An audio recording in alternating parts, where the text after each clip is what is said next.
तो फ्रांस के अंदर जो मिडिल क्लास बढ़ रहा था, पढ़े लिखे लोगों का एक समाज जो आगे बढ़ रहा था, जिनको ये लग रहा था कि सिर्फ जन्म के आधार पे आप किसी को इतनी सुविधा कैसे दे सकते हैं, कोई हमारा शासक कैसे बन सकता है।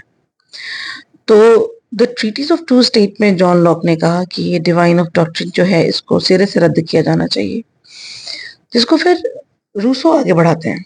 ठीक है, और वो क्या कहते हैं कि government should be based on a social contract. किसके किसके बीच में? तो between the people and their representative. जो लोग हैं उनके रिप्रेजेंटेटिव के बीच में एक सोशल कॉन्ट्रैक्ट होना चाहिए, तभी एक फ्रूटफुल एडमिन काम कर सकता है, एक फ्रूटफुल समाज काम कर सकता है। एक और थिंकर हुआ करते थे जिनका नाम था मॉन्टेस्क्यू, थिंकर फिलोसोफर। तो उनकी किताब थी the spirit of the law. वहां पे उन्होंने बात की पावर शेयरिंग की।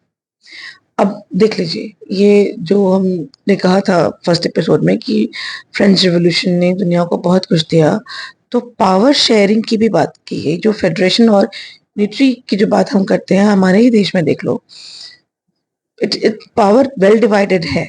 कहने का मतलब कि एडमिनिस्ट्रेशन के फंक्शन को लेजिस्लेटिव, एग्जीक्यूटिव, जुडिशरी मिलकर संभालते हैं। इसी को कहते हैं पावर शेयरिंग, पावर का distribution. Power should not be confined in a hand.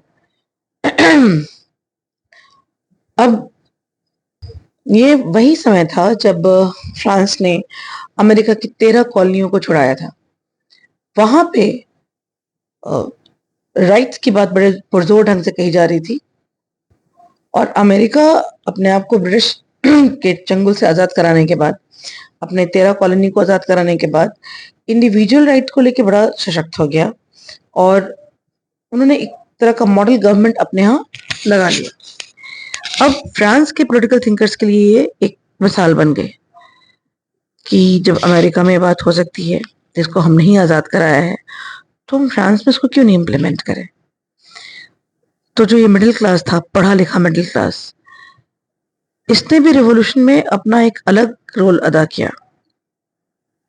इसने लोगों को अवेयर किया, समझाया, बताया इंडिविजुअल होना और उसके क्या मायने हैं, और हर इंडिविजुअल की क्या रिस्पेक्ट है, एक इंडिविजुअल का क्या कंट्रीब्यूशन है किसी भी कंट्री के अंदर। आई होप आपको मेरी बातें समझ में आ रही होंगी। बाकी की बातें नेक्स्ट एपिसोड में। Thank you very much.